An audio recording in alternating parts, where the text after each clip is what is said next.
Alors, bonjour tout le monde. Bienvenue au Cercle de presse. Ce matin, on reçoit le chef du nouveau Parti démocratique du Québec, Thomas Mulcair. Ça fait un petit bout qu'on vous avait pas vu dans la région, mais vous venez quand même assez fréquemment, en tout cas au cours des dernières années. Alors, c'est un plaisir de vous recevoir. Merci beaucoup. Vous êtes dans la région pour rencontrer donc des citoyens, des groupes, faire le tour un petit peu. Donc, on va vous laisser faire une petite présentation, 5 à 10 minutes. Parfait. Et puis, vous êtes accompagné donc de votre député, finalement le seul dans la région maintenant, parce que vous en avez perdu un. Bientôt Chicoutimi, mais oui. En ce moment, non, ça va rester Chicoutimi le Fjord.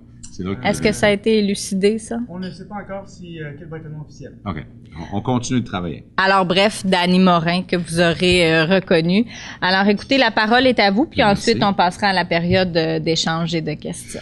Merci beaucoup. Alors, c'est un plaisir de renouer avec le Cercle de la presse. Ma première visite ici date il y a une dizaine d'années, lorsque j'étais le ministre de l'Environnement du Québec. Et c'est une région que je prise particulièrement, que j'adore venir visiter. Et c'est facile à comprendre quand on regarde comment vous êtes choyé. Dany mentionnait le mélange joyeux entre urbain et rural, mais je peux vous dire que juste à pouvoir marcher le matin le long de la rivière, ici, on se rend compte à quel point vous êtes chanceux. C'est magnifique par ailleurs et on voit que le centre-ville est en train de se renouveler. J'ai rencontré une madame plus tôt ce matin qui était originaire de la ville. Elle a dit, je voulais bien revenir, ça faisait des années, mais la rue Racine n'est pas du tout ce que c'était avant. Ça s'est renippé passablement avec des beaux restaurants et le meilleur café expresso que j'ai eu depuis très longtemps, que j'ai été servi ce matin en visitant. Écoutez, à titre de chef de l'opposition officielle à Ottawa et chef du nouveau Parti démocratique du Canada, ça fait extrêmement plaisir d'accepter votre gentille invitation d'être avec vous ici aujourd'hui. Je vais tenter de brasser un tableau de quelques dossiers clés qui ont marqué un peu l'année politique, mais aussi d'ouvrir un peu plus largement sur ce qui s'en vient, parce que l'année prochaine est une année électorale. Et avec les dates fixes des élections, effectivement, tout va être mesuré à l'aune de cette priorité politique et électorale. Si on peut commencer ici dans la région, la dernière fois que j'étais ici, Dany était en train de travailler très fort pour avoir un service de douane à l'aéroport ici à Bagotville. Ça n'avait aucun bon sens qu'une région aussi importante soit obligée d'envoyer les vols nolisés vers une autre ville pour pouvoir dédouaner les gens avant qu'ils puissent revenir. Et moi, je suis très content que l'insistance, parce que je me souviens très bien, Denis Lebel répondait catégoriquement qu'il n'en était pas question, que ça coûtait trop cher.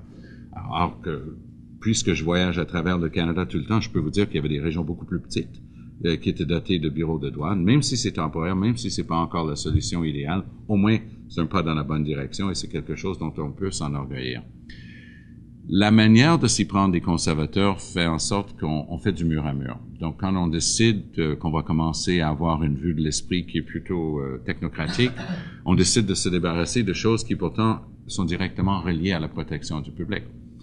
L'idée, appuyée fortement par Denis Lebel, de se débarrasser du seul centre de sauvetage maritime au Canada, qui fonctionnait en français, était pour nous incongrue. Donc, on avait autant des gens de la région de Québec qui travaillaient très fort là-dessus, parce que ici, dans la région aussi, Dany travaillait fort parce que ça aurait eu un effet jusqu'ici. Mais on avait Yvon Godin, un collègue des Maritimes qui travaille dans le dossier des langues officielles, qui faisait plusieurs exercices avec les médias et avec les députés de la place pour dire que c'est un non-sens de tuer le seul service francophone de recherche et de sauvetage maritime au Canada. Finalement, on a eu gain de cause là-dessus. Et c'est cette tendance que nous, on a eu d'essayer de faire comprendre au gouvernement que les deux langues officielles doivent devenir une priorité. C'est reflété, c'est un détail comparé au grand ensemble, mais ça reflète bien la mentalité positive et constructive du NPD. Alexandrine Latendresse, une de nos députées de la région de la Ville de Québec, a présenté un projet de loi qui a été adopté, qui prévoit que dorénavant, pour pouvoir accéder à un de ces importants postes qu'on appelle les officiers du Parlement, l'exemple classique était le vérificateur général qui, rappelons-le, avait été nommé sans connaître un mot de la langue de Molière, on a réussi à faire adopter ça aussi. Donc, le principe préconisé par le NPD là-dedans a été accepté. D'une manière plus large, on a eu une tendance lourde du côté des conservateurs d'essayer encore une fois de piper les dés en vue des prochaines élections. Rappelons qu'en 2006, les conservateurs ont été condamnés pour un stratagème qu'ils avaient élaboré pour échanger l'argent entre la somme centrale permise et la somme locale permise, un stratagème appelé en anglais in and out. C'est une manigance qu'ils avaient montée. Ils ont été condamnés là-dessus. En 2008, le procès est en cours en ce moment pour M. Del Mastro, donc je le commenterai pas plus par respect pour le système judiciaire. Je le mentionne juste à titre d'exemple que même pour l'élection de 2008, il y a un procès qui est en cours en ce moment. Pour 2011, idem, il y a un procès qui est toujours en cours dans un comté en particulier pour ce qu'on appelait les appels robotisés, c'est-à-dire ces appels automatisés où on contactait les gens pour leur donner une fausse information. Quand on a vu le projet de loi sur les élections de M. Harper arriver sur la table, on savait que c'était un défi de taille pour nous politiquement. Un défi parce que très souvent, dès que c'est détaillé et technique, on perd un peu le public qui nous suit pas là-dedans. Nous, on peut bien, dans notre bulle à Ottawa, analyser le projet de loi et dire il y a tel problème, mais d'essayer de connecter ça avec un public plus large est parfois un défi de taille. Mais cette fois-ci, le public a compris qu'est-ce qui est en train de se tramer. Donc, ils avaient envoyé ce ministre Pierre Poilievre pour dire que c'était un projet de loi fantastique à tous égards, mais finalement, ils étaient obligés de changer et de reculer, de battre en retraite, en fait, sur un ensemble de sujets, puis je me permets de mentionner juste un, qui était le fait qu'ils étaient en train de créer une nouvelle catégorie de financement qui aurait été absolument non vérifiable. Ils disaient que toute somme dépensée pour aller faire du financement auprès de gens qui avaient déjà contribué au parti ne comptait plus dans la limite fixe pour les élections. Quand j'ai signalé ça en chambre à M. Harper, il a utilisé des propos très personnels à mon égard. En fait, c'était plutôt surprenant, venant d'un premier ministre. Mais j'ai continué mon travail. J'ai pas laissé impressionner par ça, puis ils étaient obligés de l'abandonner lorsque tout le monde, tous les experts qui sont venus commenter ce projet de loi-là, leur ont dit la même chose. J'ai dit que j'allais essayer de monter ça un petit peu plus pour regarder d'une manière un peu plus large les tendances que je dégage chez les conservateurs. Puis je prendrai un dernier exemple de la loi électorale pour les élargir, sur leur manière de s'y prendre. Lorsque j'ai fait ça, je viens de mentionner que j'ai été attaqué personnellement. Lorsque Marc Méran, le directeur général des élections, a dit « Mais ça marche pas, votre affaire », au lieu d'écouter ou de dire « C'est un gars très respecté », ils l'ont attaqué personnellement. Ça, c'est une tendance lourde aussi chez M. Harper. Dès que tu te tiens debout, dès que tu oses dire le contraire de ce que lui veut entendre, tu es attaqué personnellement. On l'a vu unique dans l'histoire d'un pays du Commonwealth, une attaque en règle contre la plus haute instance judiciaire.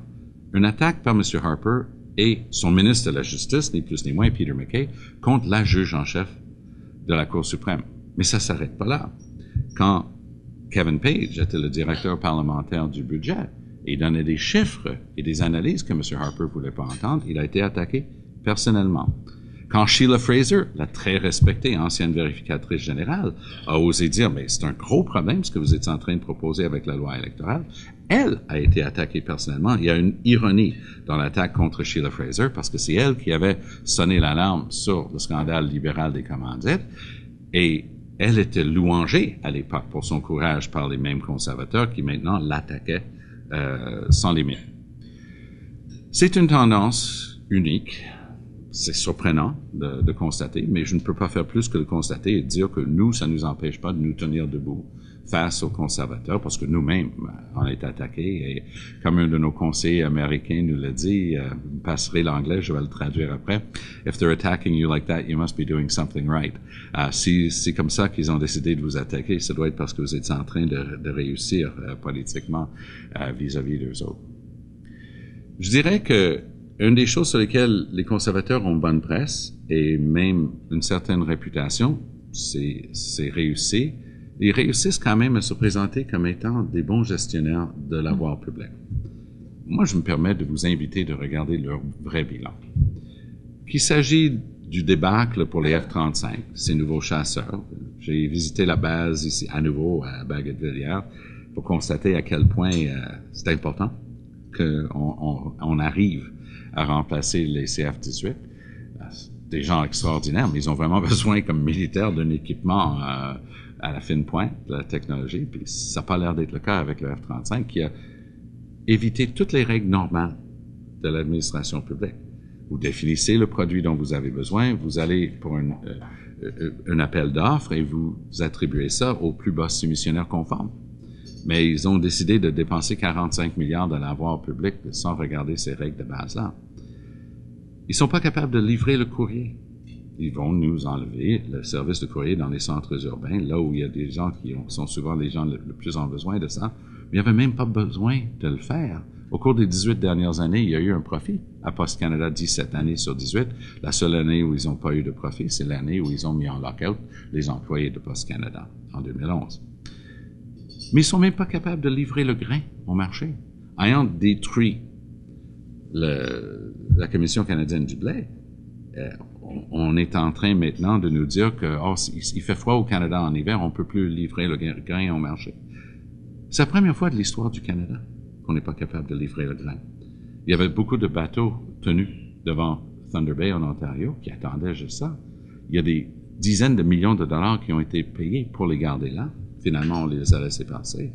Les producteurs dans l'Ouest sont en train de perdre des clients qui étaient là depuis des décennies. Et c'est la réalité de la gestion des conservateurs. Bref, à vous entendre, là, il y a plusieurs points sur lesquels vous allez vouloir les attaquer pour les élections de 2015. Hein? C'est une question de priorité. Et je finis là-dessus en disant que si on regarde une tragédie comme Lac-Mégantic, si on regarde l'incapacité d'assurer la protection du public dans des domaines qui relèvent du fédéral, c'est qu'ils n'ont jamais établi de priorité.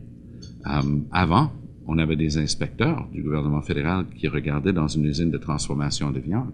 Aujourd'hui, c'est l'usine elle-même qui nous dit si elle fait bien ça, ce qui a mené aux 2 plus importants rappels de viande avariée de l'histoire du Canada. Alors, si on n'accorde pas de priorité à ce qu'on met sur la table et la vie humaine, on a le reflet d'un gouvernement qui est effectivement déconnecté des priorités des gens. Et ça fait partie des choses que nous, on corrigerait. J'avais dit une dizaine de minutes, on va s'arrêter là et je prendrai vos questions, puis on aura sans doute l'occasion d'élaborer sur ça et sur un certain nombre d'autres questions. Merci. Parfait. Merci beaucoup. Alors, on y va tout de suite avec une première question de Vicky Boutin, Radio-Canada. À quelques mois des élections fédérales, j'aimerais savoir comment ça va l'organisation du NPD ici dans la région. Est-ce que vous avez beaucoup de membres? Comment ça va du côté du financement aussi? On est extrêmement satisfait. Rappelons d'où on part. On avait gagné 59 circonscriptions électorales au Québec dans l'élection de 2011 et le défi pour nous était d'enraciner ces circonscriptions. Ici, dans la région, oui, on a un membership qui est en croissance constante. Oui, on a du financement qui va nous permettre de mener une vraie campagne. Mais c'est la même chose à travers le Québec, Mme Boutin. Et je me souviens, il y avait une personne qui était singulièrement attaquée lors de la dernière campagne, qui était Ruth-Hélène Brosseau, qui était partie aux États-Unis pour une semaine. Et ça fait la manchette. J'oserais vous dire que j'espère avoir la confiance des électeurs d'Outremont à nouveau en 2015. Mais je peux me permettre de vous suggérer qu'une des premières personnes élues ce soir-là serait Ruth-Hélène Brosseau. C'est une personne qui a travaillé avec Danny ici dans la région beaucoup avec les producteurs de fromage. Elle a apporté à la Chambre des communes une motion adoptée unanimement pour veiller à ce que, au terme d'un éventuel accord de libre-échange avec l'Europe, que les producteurs de fromage soient compensés. Alors, c'est un exemple concret de l'enracinement du NPD à travers le Québec et c'est un travail de terrain qui me rend particulièrement fier. Il y a combien de membres ici dans la région du NPD? J'ai pas pris la peine de vérifier avant de venir. Vous savez pas. Et est-ce que vous avez des candidats potentiels? On recrute, là, pour on 2015? discute, on rencontre. Je l'ai fait encore hier, des candidats potentiels. Et ça va vraiment bien. On va avoir des gens de calibre comme Danny, mais on se souvient qu'on avait gagné aussi à côté. Dans Jonquière-Allemand. Oui, dans Jonquière-Allemand avec M. Patrick, qui, pour des raisons qui lui sont propres, a décidé d'aller avec une autre formation. Pas convaincu qu'il va être candidat aux prochaines élections, honnêtement, mais quoi qu'il en soit, nous, on a l'intention de présenter quelqu'un qui va gagner cette circonscription-là. Et on va travailler très fort, et c'est un défi de taille, je le réalise, mais on va travailler très fort dans la nouvelle circonscription, ancienne Roberval, qui va devenir Lac-Saint-Jean, contre le ministre Lebel, parce que M. Lebel porte le bilan de Stephen Harper. Les gens peuvent bien essayer de le dissocier et dire c'est un gars de la place qu'on connaît, mais c'est quand même le lieutenant de M. Harper pendant des années. Et beaucoup des choses qui sont arrivées sous le régime Harper, M. Lebel doit répondre. Bertrand Tremblay? Alors, M. Malker, vous êtes du Québec, vous représentez le personnage véritablement canadien, en ce sens, par votre mère, je pense, qui était française, qui était c'est-à-dire de culture française, votre père, d'ailleurs, vous parlez un excellent français, votre parti devrait représenter une alternative pour le Québec. Qu'est-ce que vous avez à lui proposer au Québec pour qu'il s'allie véritablement, pour qu'il intègre la Constitution? On dirait que plus ça va, moins le Québec demeure encore très, très méfiant, sur la défensive. Qu'est-ce qui se passe, à votre avis? C'est une excellente question. Et je peux vous dire qu'une des choses qui a fonctionné avec l'offre politique que nous, on a mis sur la table aux dernières élections, c'est qu'on proposait de rencontrer beaucoup des demandes traditionnelles du Québec sans repasser par les bouleversements de Meach ou de Charlottetown. Donc, si vous regardez ce que nous, on appelle la déclaration de Sherbrooke, ça, c'était adopté à Québec en septembre 2006. C'était ma première participation à un événement du NPD. J'avais déjà été contacté par Jack Layton et j'avais accepté d'aller à Québec à la convention pour parler de notre loi sur le développement durable. Cette proposition vise, par exemple, je vais vous donner un seul exemple. Ce sont des détails, mais des détails historiquement importants. Vous savez comme moi que dans l'entente constitutionnelle de 1867, la fameuse Acte de l'Amérique du Nord britannique, ça n'a jamais été prévu que le fédéral pouvait s'immiscer dans des domaines de compétences exclusives des provinces. Si on lit à sa face même, c'était tout le contraire. Depuis 1864, on avait travaillé une liste de responsabilités respectives du gouvernement central versus les gouvernements des provinces. Alors voilà que la Cour suprême a inventé un pouvoir illimité du fédéral de dépenser, même dans des domaines de compétences exclusives des provinces, ce qui n'a jamais passé la rampe ici au Québec. Dans le reste du Canada, ça n'a jamais posé problème. Ici, ça a toujours posé problème. Alors nous, on dit tout simplement que lorsqu'il y a une dépense fédérale dans un domaine exclusif de compétences des provinces, le Québec aurait un droit de retraite, pleine compensation, sans condition. Ça se fait ça administrativement. Ça pourrait être constitutionnalisé à terme. Donc, il y a une série de choses qui sont prévues au terme de cet accord, cette proposition, qui est la déclaration de Sherbrooke. Ça, c'était une des conditions de Meach. Est-ce que les autres, vous les accepteriez comme partie des autres conditions de Meach? Ils sont tous là, dans la déclaration de Sherbrooke. La seule chose que je regrette, c'est qu'en ayant dit non à Charlottetown, on a dit non à avoir fixé à 25% le nombre de sièges du Québec à la Chambre des communes. Nous, on s'est battu très fort lorsqu'il y a eu un remaniement de la carte électorale dernièrement, parce que sur les 30 nouveaux sièges, le Québec recevait 0. Là, on s'est battu et on a réussi à avoir 3 nouveaux sièges pour le Québec, mais c'est une bataille démographique. Si on reconnaît que le Québec constitue une nation au sein du Canada, ce qui est le cas à la Chambre des communes, il y a juste des libéraux qui ont voté contre ça. Si on a cette reconnaissance, il faut commencer à lui donner un vrai contenu réel.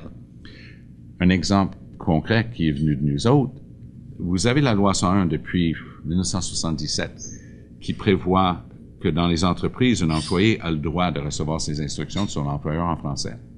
Ça, c'est le Code du travail qui s'applique à la majorité des employés au Québec. Mais si vous êtes en télécommunication, si vous êtes dans un chemin de fer, une banque et ainsi de suite, vous n'avez pas ce droit-là. Donc, si vous travaillez dans une banque, à Chartres, vous n'avez pas le même droit que la personne qui travaille dans une case pop en face de recevoir les instructions de votre employeur. Si vous travaillez pour la compagnie d'autobus à Gatineau,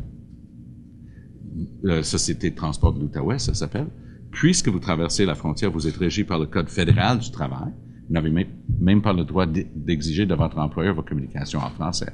Donc, nous, on a dit, on veut régler ça. On l'a proposé. Les conservateurs et les libéraux ont battu contre. Je me suis battu pour ça.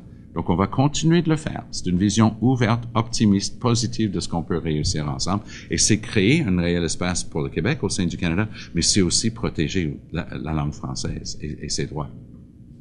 Louis Tremblay, Journal Le Quotidien. Monsieur Malker, les élections de partiel en Ontario, dans l'Ouest canadien, des dernières semaines ont confirmé, en fait, ce qui semble être une remontée du Parti libéral du Canada dans la grande région de Toronto, qui est quand même déterminante pour former des gouvernements à Ottawa. Est-ce que vous êtes inquiet devant cette remontée-là du Parti libéral? Ben, je suis préoccupé. Et c'est pas une question de remontée, mais on vivait dans la foulée d'une élection provinciale générale qui avait eu lieu 8 jours plus tôt. Et on avait réussi quand même, on a réussi à augmenter passablement notre pourcentage du vote entre l'un et l'autre, donc j'étais satisfait de ça. Mais on a perdu la circonscription d'Olivia Chow et je ne peux pas être satisfait de ça. Tout est conjoncture en politique. Ça veut juste dire que je vais me retrousser les manches et travailler encore plus fort, parce que les gens doivent comprendre que la seule réelle alternative pour remplacer Stephen Harper, c'est le NPD. Si vous me citez l'élection partielle à Toronto, moi je peux vous dire que si vous regardez les chiffres, parce que, sauf tout le respect que je dois à ces compagnies-là, si le fait d'être sondeur d'opinion publique était une profession, il y en aurait beaucoup au Canada qui auraient perdu leur licence de pratique. Parce que les statistiques qu'on nous sort n'ont souvent rien à voir avec les élections. Ici au Québec, par contre, on a 2 maisons de sondage, Léger et Crop, qui ont tendance, bon an, mal an, quand même, à nous donner un bon portrait. Puis tous ces portraits-là démontrent qu'au Québec, le NPD jouait d'une énorme longueur d'avance sur le Parti libéral au sein de la population francophone. Et ça se concrétise dans nos propres sondages internes, ce qui veut dire que les libéraux vont continuer à être cantonnés dans un petit nombre de comtés, surtout dans la région de Montréal, qu'ils ont déjà, mais le NPD va continuer de jouir d'un très large soutien à travers le Québec. On va continuer de travailler fort pour mériter ce soutien-là, mais ça fait partie d'un ensemble, M. Tremblay. Je peux vous dire que, par exemple, en Colombie-Britannique, aux dernières élections, même si on n'a pas formé le gouvernement, on a eu 38% du vote. Donc, pour nous, c'est une excellente base pour grandir. Tout le nord de l'Ontario sont des sièges NPD. Puis si vous regardez en dehors de Toronto, lors de l'élection générale provinciale qui vient d'avoir lieu, nous, on a ramassé des sièges dans des places comme Kenora, Rainy River, Sudbury. On est allé chercher des nouveaux sièges et on a confirmé notre capacité de croître à l'extérieur. Reste qu'effectivement, la ville de Toronto est d'une extrême importance. C'est de loin la plus importante ville au Canada. Et nous, on veut certainement s'assurer d'avoir notre part de gâteau là-dedans. On travaille le terrain très fort, mais c'est sûr et certain que c'est un défi qu'on va continuer auquel on va continuer de faire face. Mais il n'y a pas un danger, justement, de diviser le vote, disons, qui est plus de gauche entre le Parti libéral du Canada et le nouveau Parti démocratique, puisque, bon, Justin Trudeau semble, en tout cas, se présenter comme quelqu'un de très libéral, qui veut des politiques de gauche, comme par exemple la légalisation de la marijuana, des choses comme ça, qui vont chercher peut-être plus des jeunes, qui sont un de vos tales électorales de prédilection, que je peux dire. Donc, est-ce qu'il y a un danger, justement, de faire entrer des conservateurs dans certaines circonscriptions parce que les gens vont se déchirer entre le Parti libéral et le NPD? C'est pas moi qui le dis. Je vous invite de reprendre le discours que Justin Trudeau a donné à son congrès à Montréal au début de l'année. Dans ce discours, il a dit, je vais le donner en anglais puis je vais le traduire, il a dit: depuis les 30 dernières années, conservateurs et libéraux avaient a largely shared agenda. Au cours des 30 dernières années, libéraux et conservateurs avaient une vision politique largement pareille.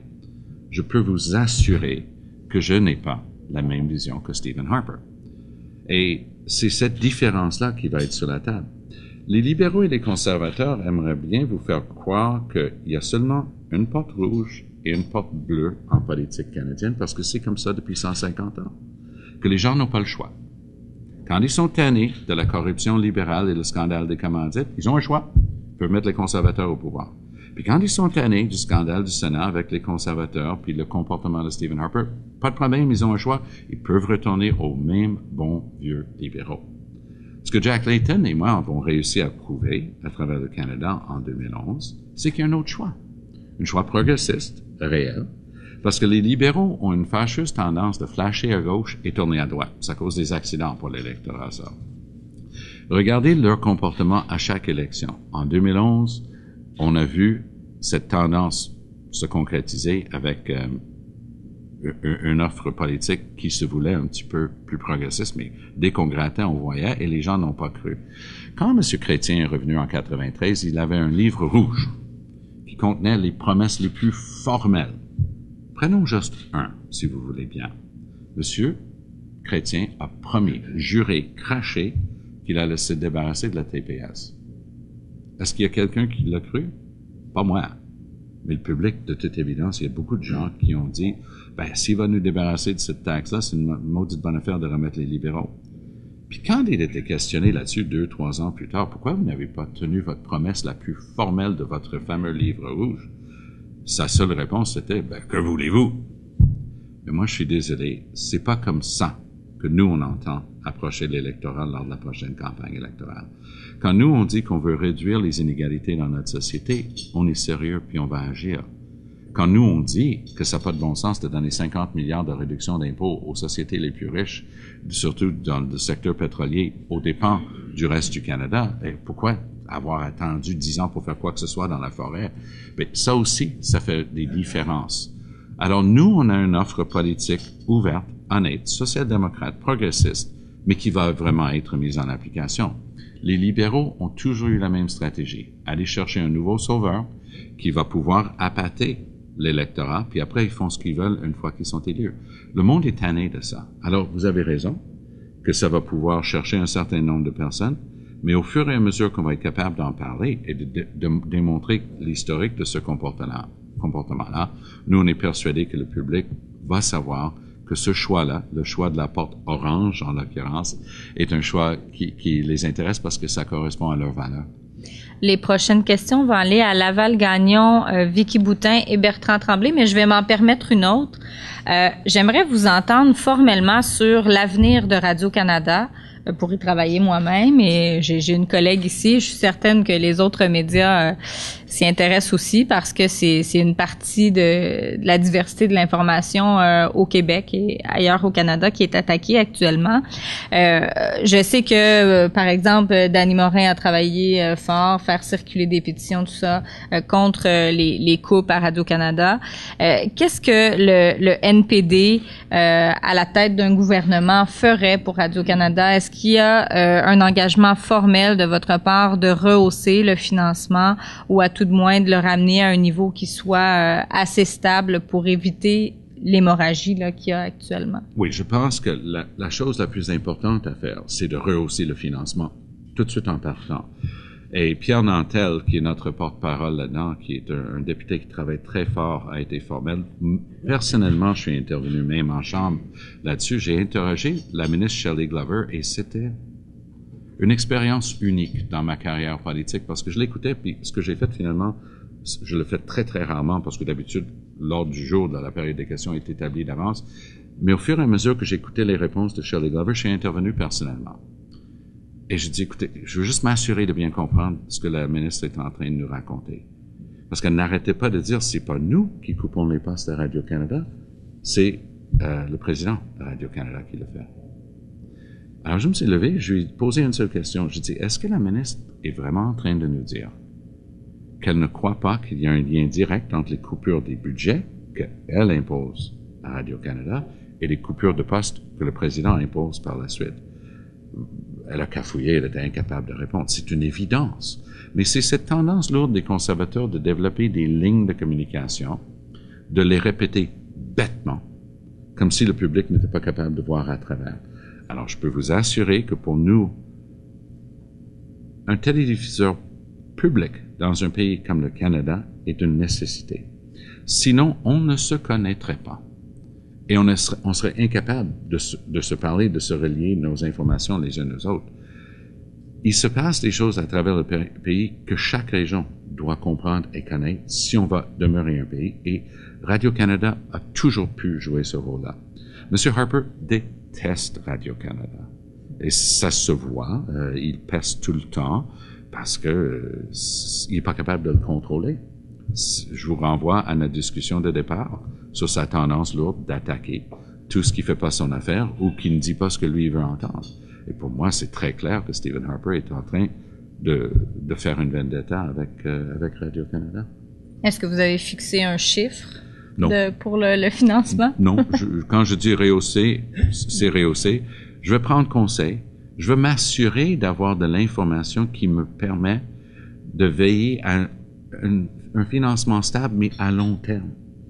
Donc, si on a un large consensus dans la société canadienne, quelle forme ça prend, je pense que ça va être très difficile pour un Stephen Harper futur de rejouer là-dedans.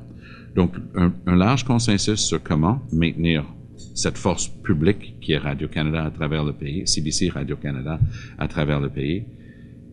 Et je vais vous raconter une anecdote. J'étais à Toronto, parce que je dois y aller souvent pour des raisons évidentes, et j'étais chez CBC Radio-Can, et en l'occurrence, c'était surtout chez Radio-Can. Je venais de donner une interview, et je suis passé dans le corridor, et il y avait une réunion impromptue d'une 40aine de personnes, et un des cadres, ça se déroulait en français à Toronto, en train de leur apprendre qu'il y avait des coupures massives du côté français de Radio-Canada à Toronto.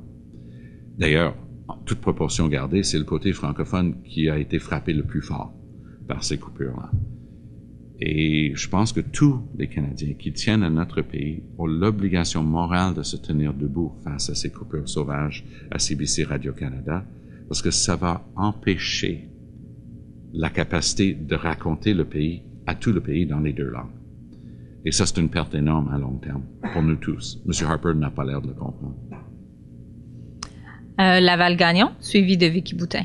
Oui, M. Merkel, les élections s'en viennent, bon, tout le monde le sait, et les observateurs, souvent, quand ils parlent du défi du chef du NPD, disent que il va avoir, tout en essayant de maintenir ses acquis au Québec, qui constituent plus que la moitié des députés, d'avoir, tout en conservant le plus possible ces acquis-là, d'aller chercher en Ontario et un peu ailleurs de nouveaux appuis, de nouveaux députés, pour pouvoir accéder au pouvoir, évidemment.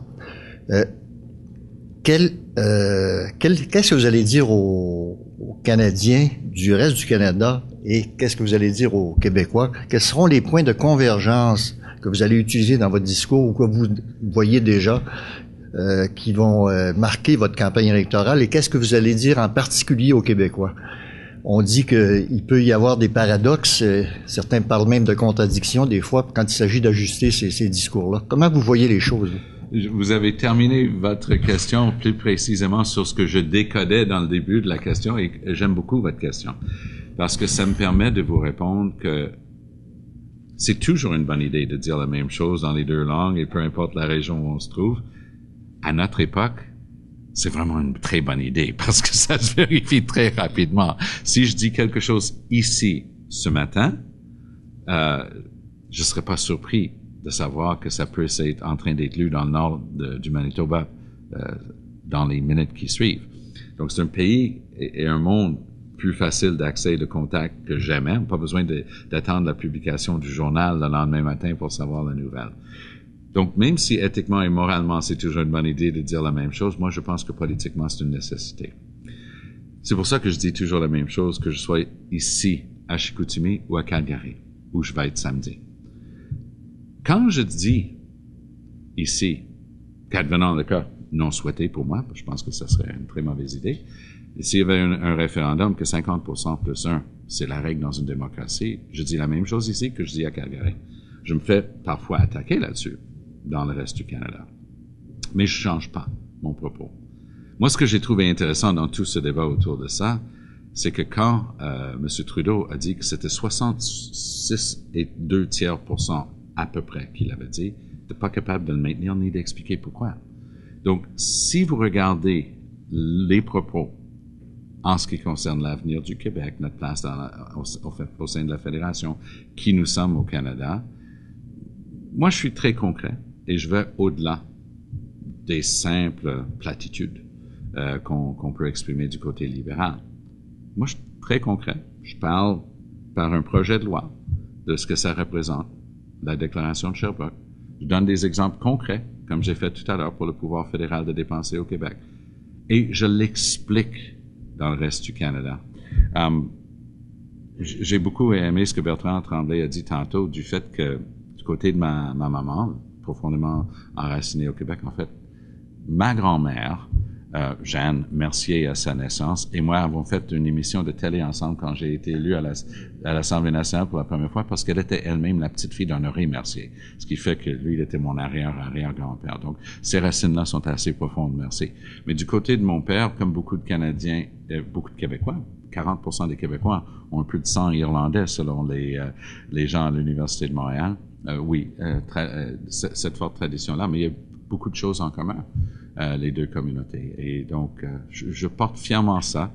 Mes parents habitaient à Gatineau quand je suis né, mais je suis né du côté de la ville d'Ottawa, à l'hôpital là-bas. Alors même là, je vis dans les deux réalités canadiennes, mais ça me donne l'opportunité d'entendre aussi les deux réalités, puis d'essayer d'expliquer l'un à l'autre.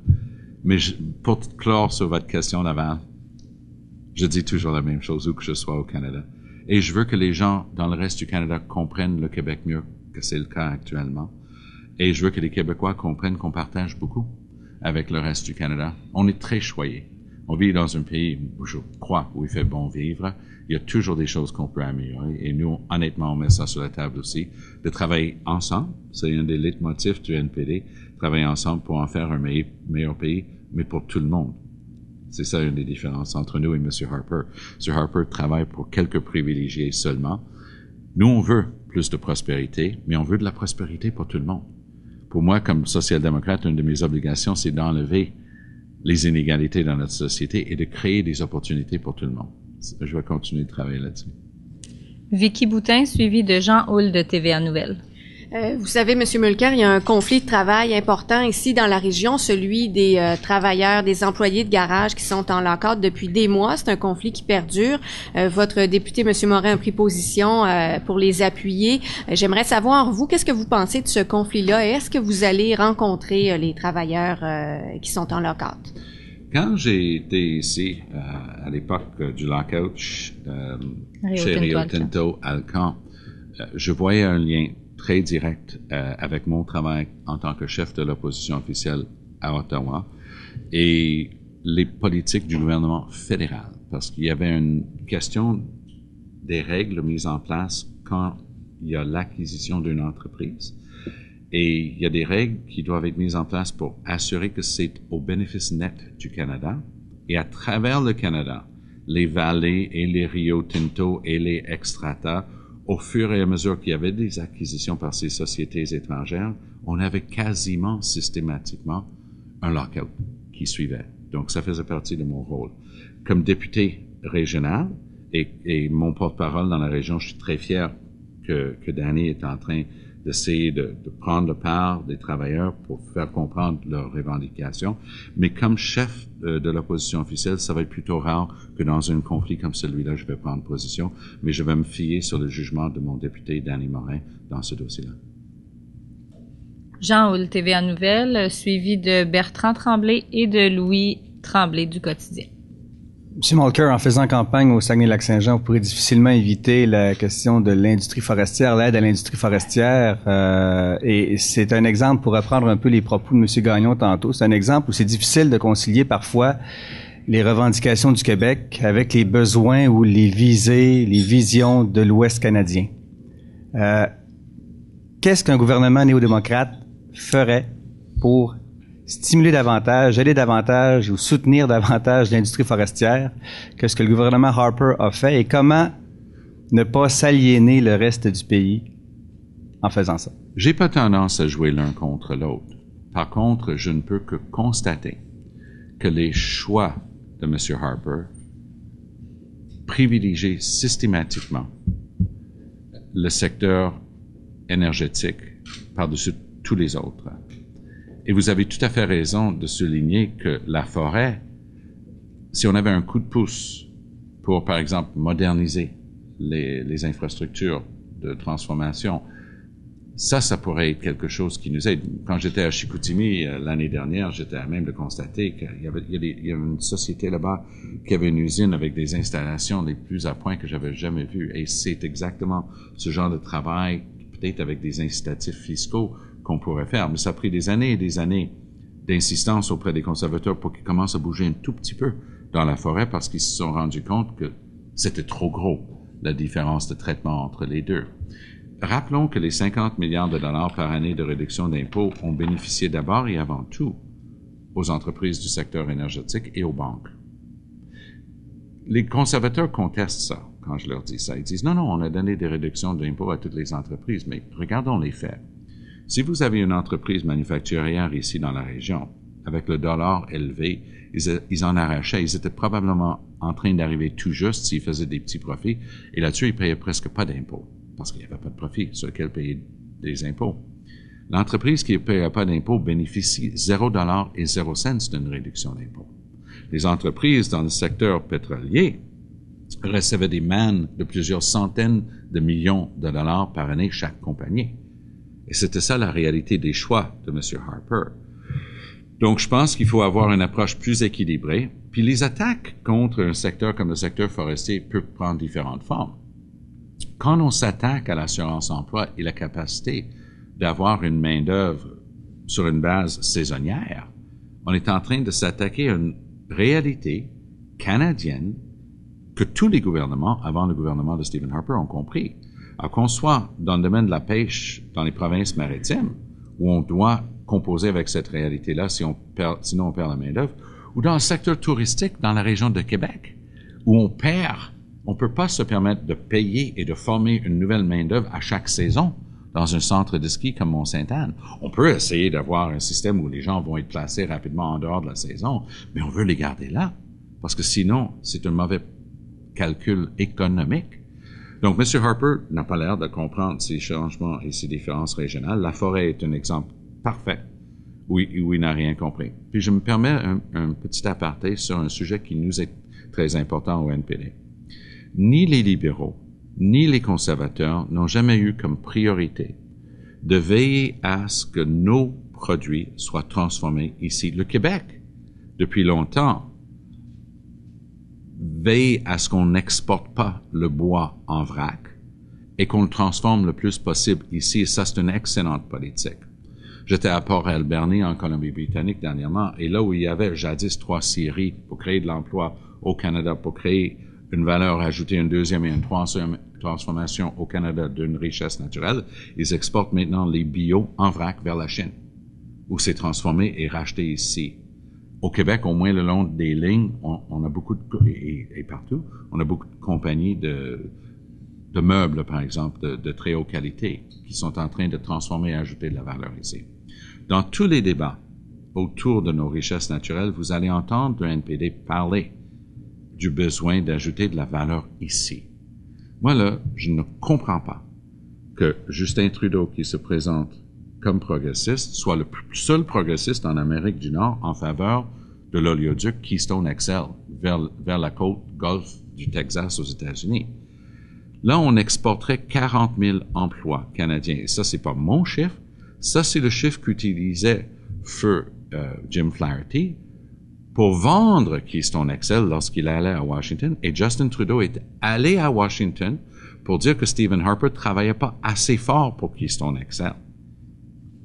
Comment est-ce que quelqu'un qui veut être un premier ministre du Canada peut être en faveur de l'exportation de 40 000 emplois canadiens vers les États-Unis? C'est un non-sens à notre point de vue. Donc, tout compte fait pour l'application rigoureuse des lois environnementales, puis j'ai pas à vous convaincre de mes positions et de mon historique là-dessus, du moment qu'on inclut tous les prix, on fait payer le pollueur, puis on inclut les prix de la pollution, on est beaucoup mieux de transporter ce produit à l'intérieur du Canada et créer les emplois ici. Et c'est la proposition que nous on fait depuis longtemps. Ce que je comprends, c'est d'abord assouplir les règles d'assurance-emploi pour l'industrie forestière, pour les travailleurs saisonniers, favoriser la transformation dans les régions, dans les provinces où c'est produit. Voyez-vous autre chose? Parce que bon, il y a l'aide directe aux entreprises, le soutien direct aux entreprises, le développement de l'industrie. Pour l'industrie forestière, Il faut absolument renverser les changements de règles pour s'assurer à pouvoir garder les travailleurs saisonniers. Il faut veiller à ce que, comme politique générale au Canada, on transforme nos richesses naturelles ici. Et oui, des incitatifs fiscaux pour encourager notamment la modernisation des infrastructures pour pouvoir garder ces emplois ici. Nous, on croit sincèrement que le gouvernement a un rôle positif, pas pour remplacer les entreprises privées, mais pour leur donner les outils et les leviers économiques pour pouvoir faire ces choix-là intelligemment et créer des emplois au Canada d'abord et avant tout. Ça, c'est une politique pour nous de base. Bertrand Tremblay, suivi de Louis Tremblay. Dans le prolongement de la question de Jean Houle, les deux chefs, c'est-à-dire les deux prétendants à la chefferie du Bloc québécois, sont venus à cette même tribune autour des 2 derniers mois, et ils avaient tous les deux le même discours, c'est-à-dire que le fédéral, ils sont les seuls à pouvoir défendre les intérêts du Québec, des intérêts économiques du Québec. Ils donnaient toujours 2 exemples. Celle des 10 milliards qui ont été versés à l'industrie de l'automobile en Ontario et de l'indifférence vis-à-vis de la crise forestière, par exemple. Et on parlait aussi, ils ont évoqué aussi le développement des chutes Churchill financé par Ottawa, alors que le Québec a toujours financé le développement de son réseau hydroélectrique. Qu'est-ce que vous répondez à ces arguments? Il y a eu un investissement pour sauver l'industrie automobile, mais ça ne veut pas dire qu'il y a 10 milliards qui ont disparu dans l'industrie automobile. Il y a eu un investissement dont la plupart est encore sain et sauf, merci. Mais c'est vrai que c'était nécessaire pour le garder parce qu'il y a beaucoup du reste du Canada qui en dépend. On s'entend là-dessus. J'ai pas tendance à jouer l'un contre l'autre. Tout ce que je veux, c'est d'avoir ma part quand il y a des choix comme ça. Et c'est pour ça que c'est important, pas de blâmer l'autre d'avoir eu ce qui était nécessaire pour sauver une industrie clé pour l'ensemble du pays, mais de veiller à ce que des règles similaires s'appliquent ici. Pour ce qui est de Churchill, visière levée, depuis 2011, je dis la même chose. On ne peut pas prétendre être en faveur d'une réduction des gaz à effet de serre. On ne peut pas prétendre être en faveur de l'environnement. On ne peut pas prétendre être en faveur des énergies propres et renouvelables et attaquer un projet qui va créer des énergies propres et renouvelables pour déplacer le charbon qu'on est en train de brûler sous forme de mazout et d'huile lourde et de bunkers dans des provinces comme Terre-Neuve-Labrador, Nouvelle-Écosse, parce que les deux vont être liés. Ce que je dis à ceux qui utilisent ce discours-là, je dis, plutôt que de te plaindre que l'autre a eu une garantie de prêt, parce que c'est pas vrai que le fédéral a financé. Le fédéral a offert une garantie de prêt, et ça n'a pas encore commencé le projet non plus. Mais si ces garanties de prêt existent dorénavant, puis il y a un important projet que le Québec veut réaliser, puis une telle garantie de prêt peut aider le Québec, allez le chercher. Demandez les critères objectifs de ce programme-là.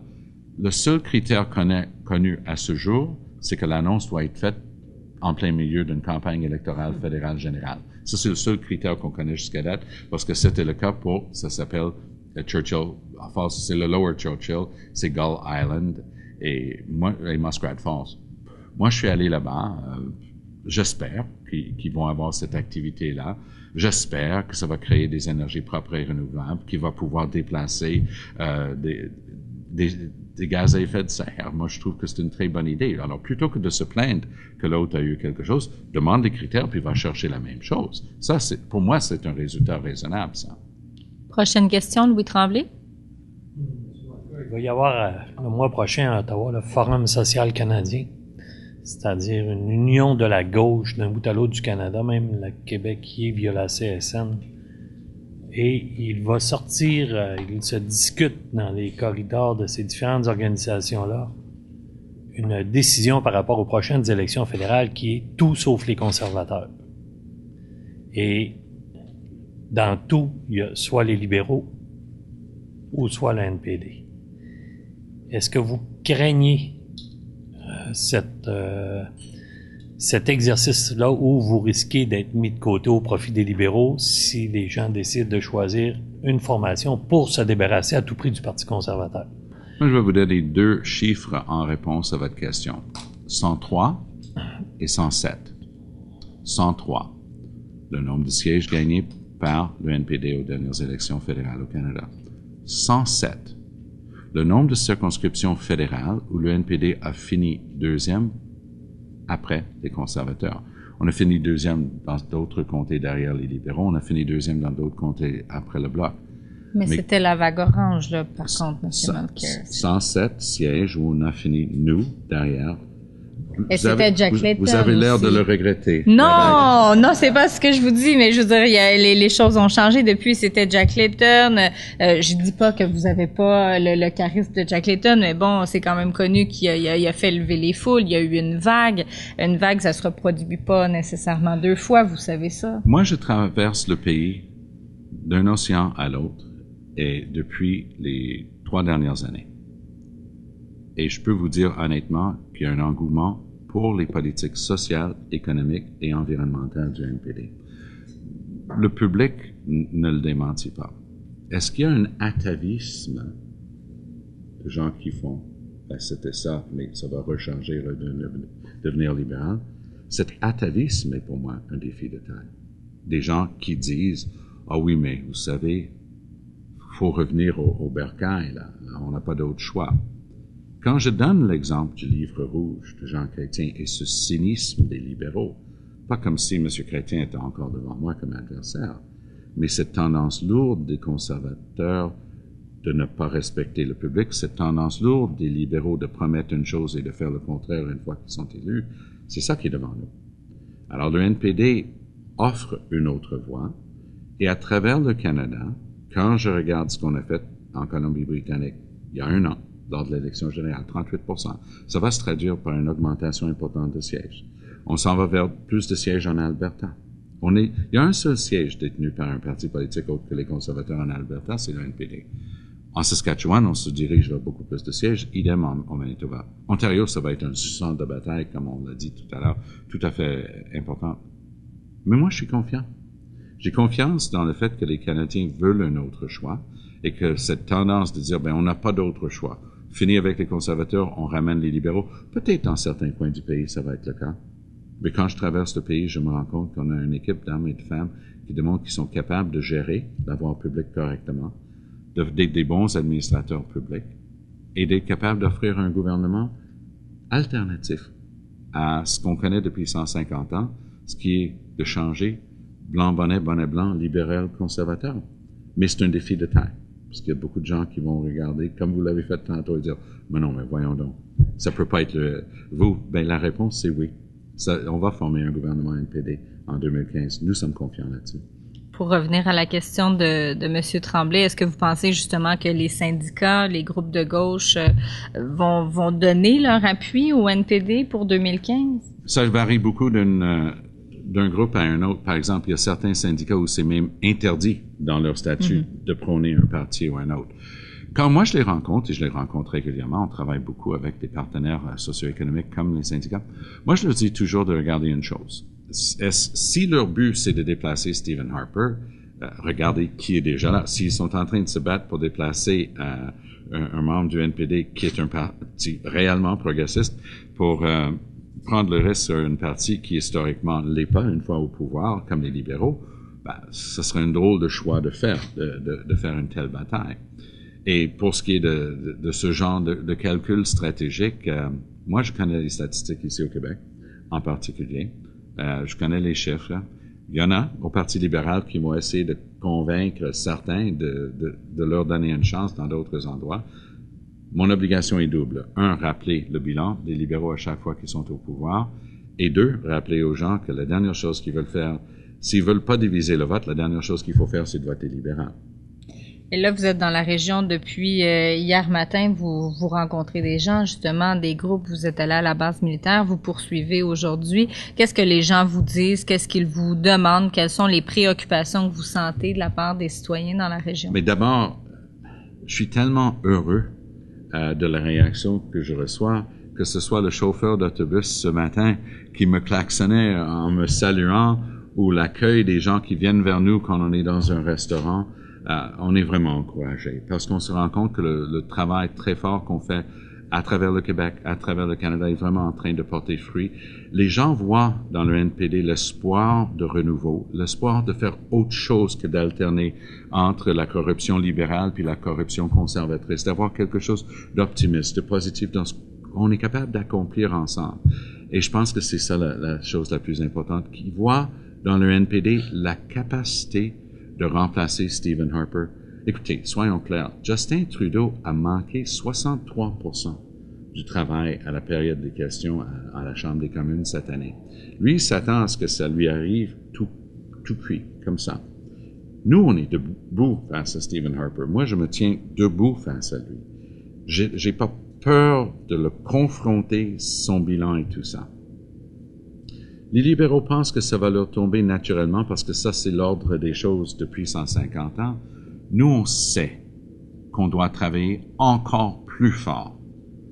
Parce que la réaction, c'est de dire, ben non, c'est pas l'ordre naturel des choses au Canada qu'un troisième parti puisse former un gouvernement. Mais j'ai jamais reculé devant ça. Pour moi, travailler fort, c'est pas un slogan inventé par quelqu'un d'autre que je répète. Travailler fort, c'est quelque chose que j'ai fait toute ma vie. Moi, je viens d'une famille de 10 enfants. J'ai travaillé fort toute ma vie. J'ai un background, justement, dans le communautaire, dans le social. Ça anime tout ce que je fais. Quand je regarde les choix de Stephen Harper, je veux qu'il soit remplacé avec des choix qui pensent au monde d'abord et avant tout. Seul intérêt puissant qui va jamais dicter le comportement de mon conseil des ministres, c'est l'intérêt du public. Écoutez, M. Mulcair, merci beaucoup d'avoir été avec nous, d'avoir répondu aux questions.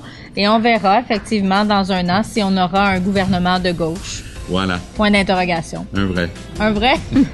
Merci beaucoup.